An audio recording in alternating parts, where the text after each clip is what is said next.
chapter 22.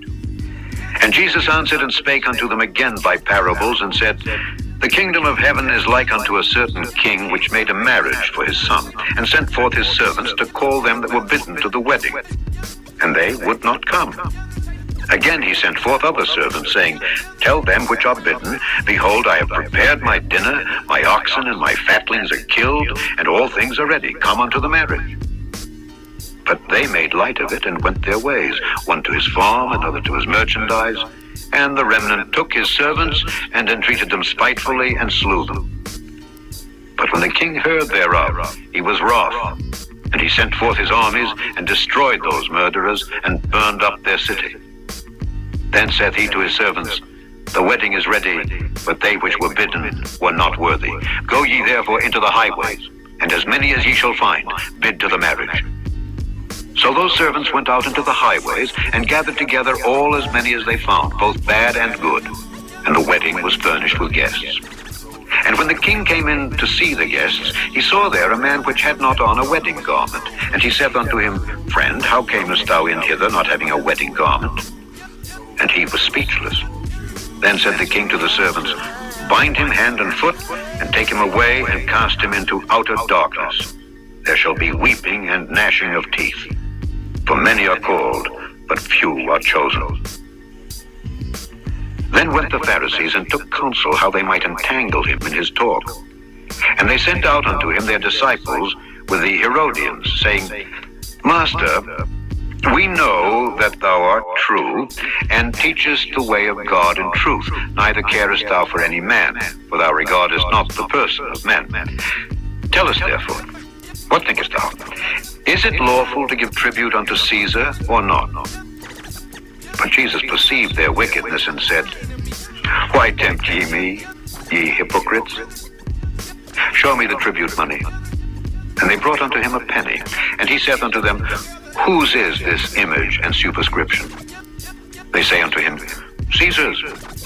Then saith he unto them, Render therefore unto Caesar the things which are Caesar's, and unto God the things that are God's. When they had heard these words, they marveled, and left him, and went their way. The same day came to him the Sadducees, which say that there is no resurrection, and asked him, saying, Master, Moses said, If a man die having no children, his brother shall marry his wife, and raise up seed unto his brother.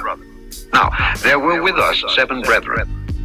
And the first, when he had married a wife, deceased, and having no issue, left his wife unto his brother.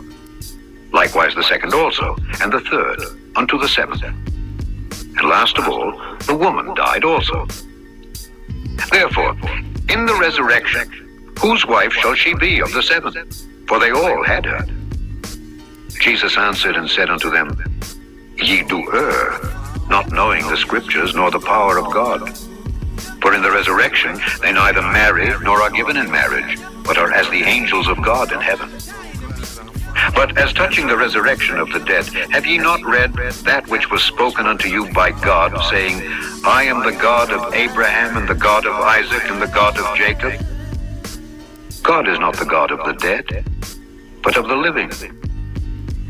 And when the multitude heard this, they were astonished at his doctrine. But when the Pharisees had heard that he had put the Sadducees to silence, they were gathered together.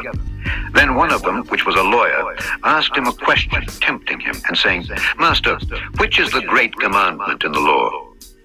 Jesus said unto him, Thou shalt love the Lord thy God with all thy heart, and with all thy soul, and with all thy mind. This is the first and great commandment. And the second is like unto it. Thou shalt love thy neighbor as thyself. On these 2 commandments hang all the law and the prophets. While the Pharisees were gathered together, Jesus asked them, saying, What think ye of Christ? Whose son is he? They say unto him, The son of David.